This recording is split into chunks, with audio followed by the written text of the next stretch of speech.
Once upon a time, in a peaceful village nestled among rolling hills, there lived a young girl named Lily. Lily loved playing outside, especially with her favorite red ball.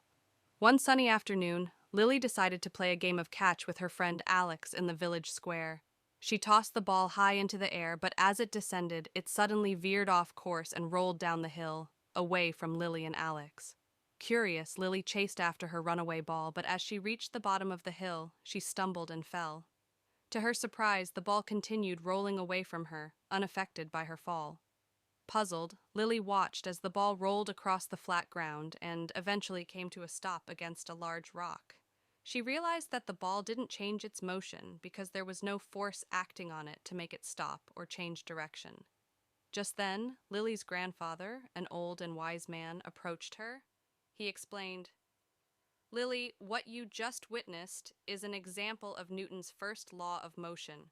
It states that an object will remain in its state of rest or uniform motion unless acted upon by an external force."